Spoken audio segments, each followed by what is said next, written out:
ആദ്യമായി എൻ്റെ അമ്മ കൃപാസനത്തെക്കുറിച്ച് പറഞ്ഞ സമയത്ത് ഞാൻ അമ്മയോട് അങ്ങോട്ടേക്ക് പറഞ്ഞത് ഇതൊക്കെ തെറ്റാണ് എന്നാണ്. ഇതൊക്കെ ഒരു തെറ്റായ വിശ്വാസമാണ് എന്നാണ് ഞാൻ അമ്മയോട് ത്രൂ ഫോണിലൂടെ ഞാൻ സംസാരിച്ചത്. ഫോണിലൂടെ ഞാൻ മമ്മിയോട് ഞാൻ പറഞ്ഞത്. മമ്മിക്ക് ഒരുപാട് വിഷമമായി. ഞാൻ ആ കോൾ കട്ട് ചെയ്ത് മിനിറ്റുകൾ പോലും ആയില്ല, കുറച്ച് സെക്കൻഡ്സ് കഴിഞ്ഞപ്പോഴത്തേക്കും എനിക്ക് ഭയങ്കരമായിട്ടൊരു ഡിസ്കംഫേർട്ട് ഫീൽ ചെയ്തു.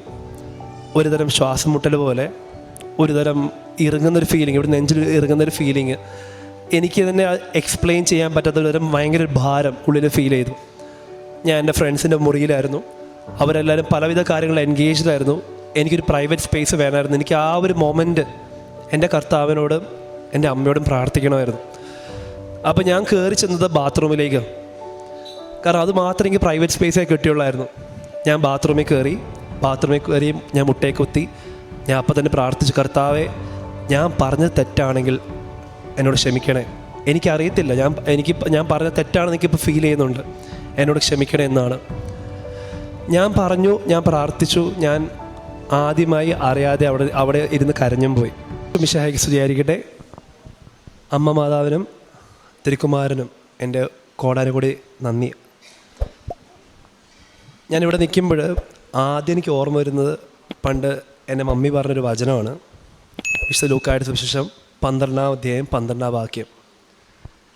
എന്താണ് പറയേണ്ടതെന്ന് ആ നിമിഷത്തിൽ പരിശുദ്ധാത്മാവിനോട് പറയും. പരിശുദ്ധാത്മാവിനെ പഠിപ്പിക്കും. ഈ ഒരു വചനം പണ്ടും എൻ്റെ മമ്മി എന്നോട് പറയാനുള്ള വചനമാണ്. അപ്പം ഞാനിവിടെ നിൽക്കുമ്പോൾ ഞാനൊട്ടും പ്രിപ്പയർഡൊന്നുമല്ല, പക്ഷേ ഞാൻ എൻ്റെ അനുഭവം ഞാൻ പങ്കുവയ്ക്കുവാണ്. എൻ്റെ പേര് ഡോക്ടർ സാലിൻ സെബാസ്റ്റ്യൻ. ഞാൻ ബാംഗ്ലൂരിൽ Acharya and BM Reddy college of ഫാർമസിയിൽ ഡോക്ടർ ഓഫ് ഫാർമസി കോഴ്സ് കഴിഞ്ഞ ഒരാളാണ്. ഞാൻ ആദ്യമായി കൃപാസനത്തെക്കുറിച്ച് കേൾക്കുന്നത് 2017-18 കാലഘട്ടത്തിലാണ്. എൻ്റെ അമ്മയാണ് ആദ്യമായിട്ട് കൃപാസനത്തെക്കുറിച്ച് പറഞ്ഞത്. ആദ്യമായി എൻ്റെ അമ്മ കൃപാസനത്തെക്കുറിച്ച് പറഞ്ഞ സമയത്ത് ഞാൻ അമ്മയോട് അങ്ങോട്ടേക്ക് പറഞ്ഞത് ഇതൊക്കെ തെറ്റാണ് എന്നാണ്. ഇതൊക്കെ ഒരു തെറ്റായ വിശ്വാസമാണ് എന്നാണ് ഞാൻ അമ്മയോട് ത്രൂ ഫോണിലൂടെ ഞാൻ സംസാരിച്ചത്. ഫോണിലൂടെ ഞാൻ മമ്മിയോട് ഞാൻ പറഞ്ഞത്. മമ്മിക്ക് ഒരുപാട് വിഷമമായി. ഞാൻ ആ കോൾ കട്ട് ചെയ്ത് മിനിറ്റുകൾ പോലും ആയില്ല, കുറച്ച് സെക്കൻഡ്സ് കഴിഞ്ഞപ്പോഴത്തേക്കും എനിക്ക് ഭയങ്കരമായിട്ടൊരു ഡിസ്കംഫേർട്ട് ഫീൽ ചെയ്തു. ഒരുതരം ശ്വാസം മുട്ടൽ പോലെ, ഒരുതരം ഇറങ്ങുന്നൊരു ഫീലിംഗ്, ഇവിടെ നെഞ്ചിൽ ഇറങ്ങുന്നൊരു ഫീലിംഗ്. എനിക്ക് തന്നെ എക്സ്പ്ലെയിൻ ചെയ്യാൻ പറ്റാത്ത ഒരുതരം ഭയങ്കര ഭാരം ഉള്ളിൽ ഫീൽ ചെയ്തു. ഞാൻ എൻ്റെ ഫ്രണ്ട്സിൻ്റെ മുറിയിലായിരുന്നു. അവരെല്ലാവരും പലവിധ കാര്യങ്ങളിൽ എൻഗേജ്ഡായിരുന്നു. എനിക്കൊരു പ്രൈവറ്റ് സ്പേസ് വേണമായിരുന്നു. എനിക്ക് ആ ഒരു മൊമെൻറ്റ് എൻ്റെ കർത്താവിനോടും എൻ്റെ അമ്മയോടും പ്രാർത്ഥിക്കണമായിരുന്നു. അപ്പോൾ ഞാൻ കയറി ചെന്നത് ബാത്റൂമിലേക്ക്. കാരണം അത് മാത്രം എനിക്ക് പ്രൈവറ്റ് സ്പേസേ കിട്ടിയുള്ളായിരുന്നു. ഞാൻ ബാത്റൂമിൽ കയറി ഞാൻ മുട്ടയെ കുത്തി.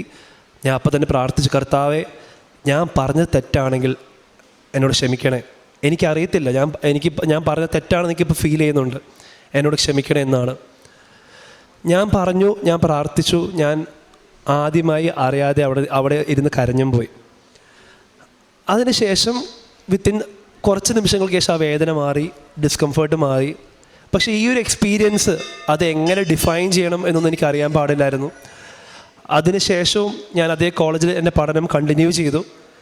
ഞാൻ കോളേജിൽ അത്യാവശ്യം വളരെ നല്ല രീതിയിൽ ഉഴപ്പി സപ്ലിയൊക്കെ അടിച്ച് പഠിച്ചൊരു വിദ്യാർത്ഥിയാണ്. ഞാൻ 3rd ഇയറാണ് എൻ്റെ മമ്മി ഉടമ്പടി എടുത്തു. എൻ്റെ എക്സാമിൻ്റെ കാര്യമൊക്കെ സൂചിപ്പിച്ചു. 3rd ഇയർ ഞങ്ങൾക്ക് 6 വിഷയമാണ്. എനിക്ക് സപ്ലി അടക്കം 8 വിഷയമാണ് ഒരൊറ്റ സ്ട്രെച്ചിൽ എഴുതേണ്ടി വന്നത്. പല ദിവസവും എനിക്ക് രാവിലെ എക്സാമുണ്ട്, ഉച്ചയ്ക്കും എക്സാമുണ്ട്. ബാക്ക് ടു ബാക്ക് എക്സാം ആയിരുന്നു. ഞാൻ ഹൈലി അണ്ടർ പ്രിപ്പയർഡ് ആയിരുന്നു. കാരണം 2 എക്സാമുണ്ട്, അപ്പം പ്രിപ്പയർ ചെയ്യൽ ഈസി അല്ല. പക്ഷേ ഈ എക്സാമൊക്കെ തന്നെ വളരെ അനായാസം ഞാൻ ക്ലിയറായി പോയി. ഈ സമയത്തൊക്കെ തന്നെ എൻ്റെ മമ്മി ഉടമ്പടി എടുത്തിട്ടുണ്ടായിരുന്നു. എൻ്റെ കാര്യം അതിൽ പ്രത്യേകം നിയോഗമായിട്ട് സൂചിപ്പിച്ചിട്ടുണ്ടായിരുന്നു. ഞാൻ എക്സാം പാസ്സാവുന്നൊന്നും ഞാൻ പ്രതീക്ഷിച്ചിരുന്നില്ല. ഞാൻ പാസ്സായ കാര്യം മമ്മിയോട് പറഞ്ഞപ്പോൾ മമ്മി അപ്പോഴും പറഞ്ഞു, ഏതെങ്കിലും ഒരു ദിവസം കൃപാസനമ്മയുടെ മുന്നിൽ നീ പോകണം, നീ സംസാരിക്കണം എന്ന് അന്ന് മമ്മി എന്നോട് പറഞ്ഞായിരുന്നു. അതിനുശേഷം 2020 എൻ്റെ എക്സാമിന് മുന്നോടിയായിട്ട് മമ്മി എന്നോട് ഓൺലൈനായിട്ട് ഉടമ്പടി എടുക്കാൻ പറഞ്ഞു. നിങ്ങൾക്കെല്ലാവർക്കും അറിയാം, 2020 എന്ന് പറയുന്നത് കൊറോണയുടെ സമയമാണ്. ആ സമയത്ത് ഒരുപാട് ലോക്ക്ഡൗൺ റെസ്ട്രിക്ഷൻസും കാര്യങ്ങളൊക്കെ ഉണ്ടായിരുന്നു. ഞാൻ ഓൺലൈനായിട്ട് ഉടമ്പടി എടുത്തു. ആ എക്സാമിന് വളരെ ഹൈ മാർക്സോടെ ഞാൻ പാസ്സായി. പക്ഷേ പാസ്സായതിന് ശേഷം ഞാൻ വീണ്ടും എൻ്റെ പഴയ ഡെയിലി റുട്ടീനിലേക്ക് പോയി. ഞാൻ ഉടമ്പടി പ്രാർത്ഥന ചെല്ലാതെയായി. വീണ്ടും ആ ഒരു ഉഴപ്പിൻ്റെ ആ ഒരു ജീവിത രീതികളിലേക്ക് ഞാൻ വീണ്ടും തിരികെ പോവുകയായിരുന്നു. അതിനുശേഷം വീണ്ടും ഈ പറയുന്നത് പോലെ what goes around comes around എന്ന് പറയുന്നത് പോലെ വീണ്ടും എൻ്റെ കർത്താവിനെ വീണ്ടും എന്നെ അവിടെ തിരിച്ചെത്തിച്ചു എന്നുള്ളതാണ്. 2021 ഞാൻ എൻ്റെ പഠനമൊക്കെ കംപ്ലീറ്റ് ആക്കി ഞാൻ പുറത്തേക്ക് ഇറങ്ങിയപ്പോൾ എനിക്ക് എന്ത് ചെയ്യണമെന്ന് അറിയാതിരുന്ന സമയത്താണ് ഞാൻ caps knowledge assessment of pharmaceutical science എന്ന ഓസ്ട്രേലിയൻ എക്സാമിനെ കുറിച്ച് ഞാൻ അറിയുന്നത്. ഞാൻ ഈ എക്സാമിനെ കുറിച്ച് അറിഞ്ഞ് ഏതാനും ദിവസങ്ങൾക്കുള്ളിൽ ഞാൻ മനസ്സിലാക്കി എനിക്ക് ഈ എക്സാം ഇപ്പം അറ്റൻഡ് ചെയ്യാനുള്ള യോഗ്യതയില്ല. കാരണം എനിക്ക് എൻ്റെ സർട്ടിഫിക്കറ്റ് ഒന്നും കിട്ടിയിട്ടുണ്ടായിരുന്നില്ല. അപ്പം ഇതൊരു സമയം വേസ്റ്റാണ് എന്ന് ഞാൻ പറഞ്ഞ് എൻ്റെ വീട്ടുകാരും പറഞ്ഞു എന്നാൽ നമുക്ക് ഡ്രോപ്പ് ചെയ്തേക്കാം, ഈ പരിപാടിക്ക് നിൽക്കേണ്ട. പക്ഷേ പെട്ടെന്നൊരു ഉൾവിളി എനിക്കുണ്ടായി, ഒന്ന് ബൈബിൾ വായിക്കാം, ഒന്ന് പ്രാർത്ഥിച്ച് ബൈബിൾ വായിക്കാം. ബൈബിൾ വായിച്ചപ്പോൾ എനിക്ക് ഒരു പോസിറ്റീവായൊരു ഫീലിംഗ് കിട്ടി. ഞാൻ ആ കോച്ചിങ് കണ്ടിന്യൂ ചെയ്തു. അപ്പോഴും ഞാൻ സ്വന്തമായിട്ട് ഞാൻ ആദ്യത്തെ ഉടമ്പടി ഞാൻ തെറ്റിച്ചതിന് ശേഷം ഞാൻ സ്വന്തമായിട്ട് ഉടമ്പടി എടുത്തിട്ടില്ലായിരുന്നു. ഞാൻ അപ്പോഴും എൻ്റെ മമ്മി എനിക്ക് വേണ്ടി ഉടമ്പടി എടുത്ത് പ്രാർത്ഥിക്കുന്നുണ്ട്. 2022 എൻ്റെ കോച്ചിങ് കഴിഞ്ഞ് ഞാൻ എക്സാം എഴുതാൻ പോകുമ്പോൾ എൻ്റെ മമ്മിയുടെ ഉടമ്പടി കാശ് രൂപ എനിക്ക് തരുന്നു. എന്നോട് പറഞ്ഞു, നീ ഒന്നുകൊണ്ടും പേടിക്കേണ്ട, ഈ കാശ് രൂപം പിടിച്ച് നീ അങ്ങ് എക്സാമിന് ചെന്നാൽ മതി. ആ കാശ് രൂപം തന്ന കൂട്ടത്തിൽ 2 കാര്യം കൂടെ മമ്മിക്ക് തന്നായിരുന്നു. 1 ഉടമ്പടി തൈലം, 2 ഇവിടുത്തെ ഉപ്പ്. ഞാൻ എക്സാം ഹോളിൽ കയറുന്നതിന് മുന്നേ ഈ ഉപ്പ് അവർ പ്രത്യേകം പറയുന്നുണ്ട്, ഒന്നും എക്സാം ഹോളിനുള്ളിലേക്ക് ക്യാരി ചെയ്യാൻ പാടില്ല എന്ന് പ്രത്യേകം പറയുന്നുണ്ട്. ഞാൻ കുറച്ച് ആരും കാണാതെ കുറച്ച് ഉപ്പെടുത്തു. ഞാൻ ഉപ്പെടുത്ത് ഉള്ളിൽ കയറുമ്പോഴൊക്കെ എൻ്റെ കയ്യിൽ ഉപ്പുണ്ട്. അപ്പോൾ സെക്യൂരിറ്റി നമ്മളെ ഫ്രിസ്ക് ചെയ്യും, നമ്മൾ ഫുൾ ബോഡി ചെക്ക് ചെയ്യും. അപ്പോഴൊക്കെ എൻ്റെ കൈ മടക്കി പിടിച്ചിരിക്കും, കാരണം എൻ്റെ കയ്യിൽ ഉപ്പുണ്ട്. പക്ഷെ എൻ്റെ കൈ തുറക്കാൻ പോലും അവർ പറഞ്ഞില്ല. എൻ്റെ ഒരു കൈ ഓപ്പൺ ആണ്, ഒരു കൈ ക്ലോസ് ആണ്. അവർ അപ്പോഴും എന്നോട് കൈ തുറക്കാനൊന്നും എന്നോട് ആവശ്യപ്പെട്ടിട്ടില്ല. അത് വളരെ എനിക്കെന്തോ അത്ഭുതമായിട്ട് ഫീൽ ചെയ്തു. കാരണം ആര് കൈ മടക്കി ചെന്നാലും സ്വാഭാവികമായിട്ട് ഒരു കൈ തുറക്കാൻ പറയും, കാരണം വിലച്ചിട്ടുണ്ടോ എന്ന് നോക്കാനായിട്ട്. ഞാൻ ഉള്ളി കയറിയപ്പോൾ നമുക്ക് ആകെ അലൗഡായ ID കാർഡ് എന്ന് പറയുന്ന പാസ്പോർട്ടാണ്. ഞാൻ പാസ്പോർട്ടിൽ ഈ ഉപ്പ് ഞാൻ കുറച്ച് അങ്ങോട്ടേക്ക് വെച്ചു, ഉപ്പ് വെച്ചു, പാസ്പോർട്ട് അടച്ചു വെച്ചു. ഞാൻ ഇരുന്ന കമ്പ്യൂട്ടർ ടേബിളിൻ്റെ മുമ്പിൽ ഉപ്പിട്ടു, ഞാൻ ഇരുന്ന കസേരയിൽ ഉപ്പിട്ടു, ഞാൻ ഉപയോഗിച്ച മൗസിൽ ഉപ്പിട്ടു. സോ എക്സാം എഴുതാൻ ഞാൻ സ്റ്റാർട്ട് ചെയ്തു. ആദ്യത്തെ 10-11 ക്വസ്റ്റ്യൻസ് ഒന്നുമേ എനിക്ക് അറിയാത്ത ക്വസ്റ്റ്യൻസ്. ഞാൻ പതറി, കാരണം കോമ്പറ്റേറ്റീവ് എക്സാമിനേഷനാണ്, ഒരുപാട് പൈസ ഇൻവെസ്റ്റ് ചെയ്തിട്ടാണ് ഈ എക്സാമിന് പോയത്. ഞാൻ ഫെയിലാകും എന്ന് ഞാൻ അങ്ങ് ആത്മാർത്ഥമായി ഞാൻ വിശ്വസിച്ച ഒരു നിമിഷമായിരുന്നത്. തകർന്നു പോയി, ഒരുപാട് സങ്കടം തോന്നി. അപ്പോഴെൻ്റെ മമ്മി പറഞ്ഞ വാക്കുകൾ എനിക്ക് ഓർമ്മ വന്നു, നിനക്ക് എന്ത് ധൈര്യം ചോർന്നു പോകുന്ന നിമിഷം ഉണ്ടായാലും വേറൊന്നും ചെയ്യേണ്ട, ഒരു വിശ്വാസ പ്രമാണം ചൊല്ലുക, അതിനുശേഷം ഉടമ്പടി കാശുരൂപം ചേർത്തങ്ങ് പിടിക്കുക, പിന്നെ വാട്ട് എവർ ഹാപ്പൻസ് നീ മുന്നോട്ടേക്ക് പൊക്കോ, ഒരു ശക്തിക്ക് നിന്നെ തടയാൻ പറ്റത്തില്ല എന്ന് മമ്മി പ്രത്യേകം പറഞ്ഞിരുന്നു. ഞാൻ അതുപോലെ ചെയ്തു. ഒരു വിശ്വാസ പ്രമാണം ചൊല്ലി ഉടമ്പടി കാശുരൂപം ഞാൻ ചേർത്ത് പിടിച്ചു. ഞാൻ ഓരോ ഉത്തരങ്ങളും എഴുതി.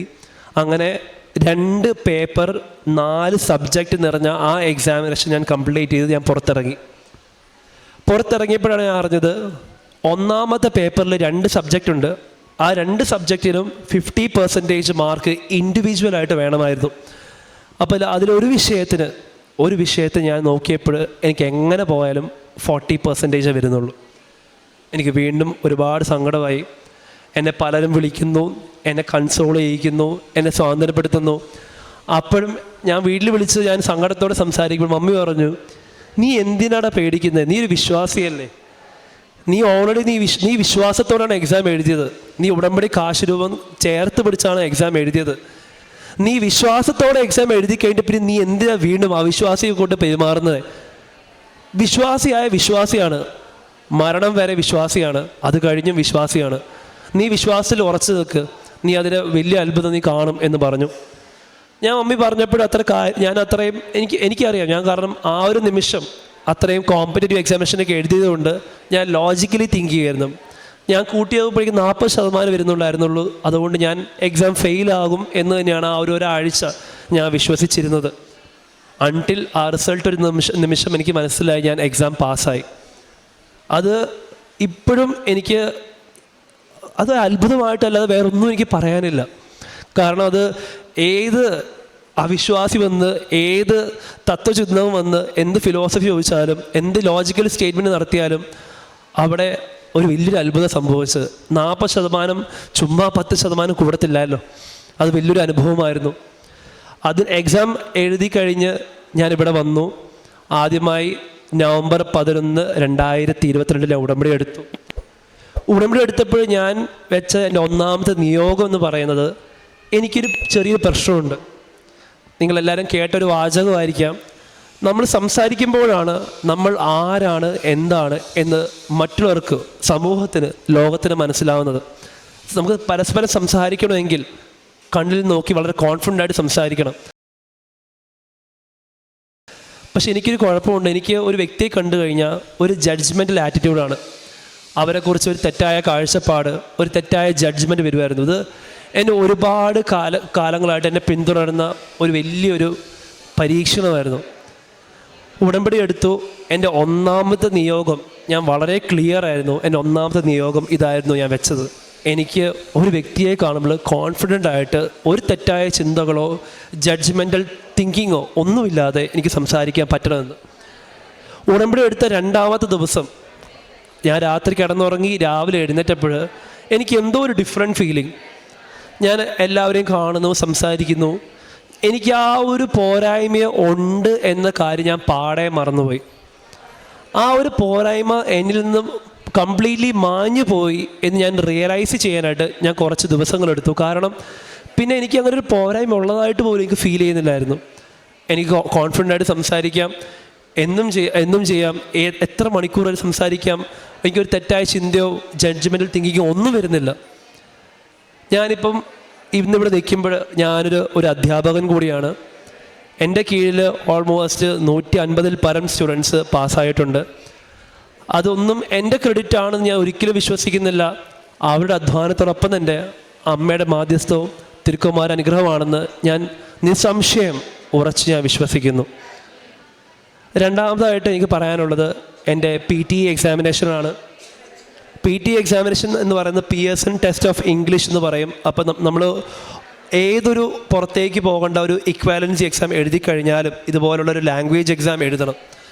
ലാംഗ്വേജ് എക്സാം എഴുതി നല്ല മാർക്ക് കിട്ടിയാൽ നമുക്ക് പോകാനുള്ള സാധ്യത കൂടുതലാണ്. അവിടെ PR കിട്ടാൻ സാധ്യത കൂടുതലാണ്. എനിക്ക് പ്രിപ്പയർ ചെയ്യാൻ കിട്ടിയത് 7 ദിവസമാണ്. 7 ദിവസം കൊണ്ട് എന്നോട് പ്രിപ്പയർ ചെയ്ത് എക്സാം എഴുതണമെന്ന് എന്നോട് പറഞ്ഞായിരുന്നു. എനിക്കറിയാം അതൊന്നും പ്രാക്ടിക്കലല്ല. ഞാൻ കഷ്ടപ്പെട്ട് 10 ദിവസം സമയം ഞാൻ ചോദിച്ചു എൻ്റെ അധികൃതരോട്. 10 ദിവസം കൊണ്ട് ഞാൻ പ്രിപ്പയർ ചെയ്യാൻ സ്റ്റാർട്ട് ചെയ്തു. ഞാൻ പ്രാർത്ഥിച്ചു. ഇപ്പോഴും നിങ്ങളുടെ മുമ്പിൽ ഞാൻ തുറന്നു പറയാണ്, ഞാൻ പ്രിപ്പയർ ചെയ്ത സമയത്തേക്കാൾ കൂടുതൽ ഞാൻ സമയം ചെലവഴിച്ചത് പ്രാർത്ഥിക്കാനാണ്. ഞാൻ എക്സാം എഴുതി. അതിൽ 4 മോഡ്യൂളുണ്ട്. സ്പീക്കിംഗ്, റൈറ്റിംഗ്, ലിസണിങ്, റീഡിങ് എന്ന് പറഞ്ഞ 4 മോഡ്യൂളുണ്ട്. എല്ലാ മോഡ്യൂളിലും ഫുൾ മാർക്ക് എനിക്ക് കിട്ടി. അത് 90 ഔട്ട് ഓഫ് 90 ഓരോ മോഡ്യൂളിലും കിട്ടി. എൻ്റെ റിസൾട്ട് കണ്ടപ്പോൾ ഞാൻ ആദ്യം വിചാരിച്ചത് ഇതൊരു ഡെമോ റിസൾട്ടാണ്. അതായത് ഇങ്ങനെയാണ് റിസൾട്ടിൻ്റെ ഫോർമാറ്റ്, ഇങ്ങനെയാണ് എന്ന് കാണിക്കാനായിട്ട് അവരൊരു ഫുൾ ഇങ്ങനെ അയച്ചു തന്നതാണ് ഞാൻ വിശ്വസിച്ചത്. പിന്നെ ഞാൻ വീണ്ടും ആ പേജ് റിഫ്രഷ് ചെയ്തപ്പോൾ മനസ്സിലായി അതൊരു ഡെമോ റിസൾട്ട് അല്ല, എൻ്റെ സ്വന്തം റിസൾട്ടാണ്. അത് വളരെ ഒരു സന്തോഷമായിരുന്ന നിമിഷമായിരുന്നു. കാരണം എനിക്ക് ഒരുപാട് ഇംഗ്ലീഷോ കാര്യങ്ങളൊന്നും അറിയത്തില്ല. അത് ഒരുപാട് സന്തോഷം തന്ന വളരെ അത്ഭുതകരമായൊരു കാരുണ്യത്തിൻ്റെ നിമിഷമായിരുന്നു. എൻ്റെ മാതാവിനും മധ്യസ്ഥയ്ക്കും എൻ്റെ കർത്താനുഗ്രഹത്തിനും ഞാൻ ഇന്നും നന്ദി പറയുന്നു. PT ഒക്കെ കഴിഞ്ഞു. ഞാൻ വിസയ്ക്കൊക്കെ വെച്ചു. ആദ്യമായി ഒരു വിസയ്ക്ക് വെച്ചു. വിസ എനിക്ക് മാത്രം, ആ കൂട്ടത്തിൽ എനിക്ക് മാത്രം വിസയുടെ വിളി വന്നു. ഞാൻ ഭയങ്കര ഹാപ്പി ആയിരുന്നു. എനിക്ക് വിസ റിജക്ഷൻ കിട്ടി. അപ്പോൾ ഞാൻ വിചാരിച്ചു, ഒരു നിമിഷം ഞാൻ ആലോചിച്ചു, എൻ്റെ വിശ്വാസങ്ങളൊക്കെ വീണ്ടും തെറ്റിപ്പോവുകയാണോ എന്ന് ഞാൻ ചിന്തിച്ചു പോയി. തെറ്റാണ്, അങ്ങനെ ചിന്തിക്കാൻ പാടില്ലായിരുന്നു. പക്ഷേ ഒരു നിമിഷം, തകർന്ന നിമിഷത്തിൽ ഞാൻ ചിന്തിച്ചു പോയി. പക്ഷേ ശരിയാണ്, ഒരു വാതിൽ അടയുമ്പോൾ കർത്താവ് അതിലും മനോഹരമായ വേറൊരു വാതിൽ നമുക്ക് വേണ്ടി തുറന്ന് അവിടെ കാത്തിരിപ്പുണ്ടാവും. അത് വലിയൊരു ശരിയാണെന്ന് എനിക്ക് പിന്നീടാണ് മനസ്സിലായത്. രണ്ടാമത് ഇപ്പം ഒരു ഡിഫറെൻറ്റ് വിസയ്ക്ക് വെച്ചു. ആ വിസ കിട്ടി. ഈ മാസം 14-ാം തീയതി ഞാൻ ഓസ്ട്രേലിയക്ക് പോവുകയാണ്. വിസയ്ക്ക് വെക്കുന്ന സമയത്ത് വിസയുടെ അധികൃതരോട് പ്രത്യേകം പറഞ്ഞു, ഇപ്പം നിലവിൽ ഒരുപാട് ആപ്ലിക്കേഷൻസ് വരുന്നുണ്ട്, അതുകൊണ്ട് ഒരുപാട് സമയം എടുത്തേക്കാം എന്നതിന് പ്രത്യേകം പറഞ്ഞു. 1 മാസമോ 2 മാസമൊക്കെ എടുത്തേക്കാമെന്ന് പറഞ്ഞു. അപ്പം വിസ വെച്ചു. നിമിഷങ്ങൾക്കുള്ളിൽ എനിക്ക് മെഡിക്കൽ കോൾ വന്നു. 7 ദിവസത്തിനുള്ളിൽ എനിക്ക് വിസ അടിച്ച് കൈ കിട്ടി. അത് ഓസ്ട്രേലിയയിൽ വിസ അങ്ങനെ കിട്ടുന്നത് വളരെ അപൂർവമാണ്. ഇവിടെയുള്ള എല്ലാവർക്കും വേണമെങ്കിൽ അത് അന്വേഷിച്ച് നോക്കാം. അതുകൊണ്ടാണ് ഇത്രയും കോൺഫിഡൻ്റ് ആയിട്ട് ഞാൻ പറയുന്നത്. ഇതൊക്കെ കൂടാതെ എൻ്റെ പപ്പയെ ഞാൻ ഇവിടെ മെൻഷൻ ചെയ്യുകയാണ്. പപ്പയ്ക്കൊരു ചെറിയൊരു ലിവർ കണ്ടീഷൻ ഉണ്ടായിരുന്നു, ലിവർ സിറോസിസ്. ഇവിടെ മെഡിക്കൽ ബാക്ക്ഗ്രൗണ്ടുള്ള എല്ലാവർക്കും അറിയാം, ലിവർ സിറോസിസ് എന്ന് പറയുന്നത് ഒരു ഇറിവേഴ്സിബിൾ കണ്ടീഷനാണ്. അതായത് ഒരു തവണ വന്നു കഴിഞ്ഞാൽ അത് ലൈഫ് ലോങ് ഉണ്ടാവും. അതിൻ്റെ സിംറ്റംസ് നമ്മൾ മരുന്ന് കൊടുത്തും മറ്റ് ദുശീലങ്ങൾ ഒഴിവാക്കി നമ്മളതിനെ കൺട്രോൾ ചെയ്യണം, അതിൻ്റെ സിംറ്റംസിനെ.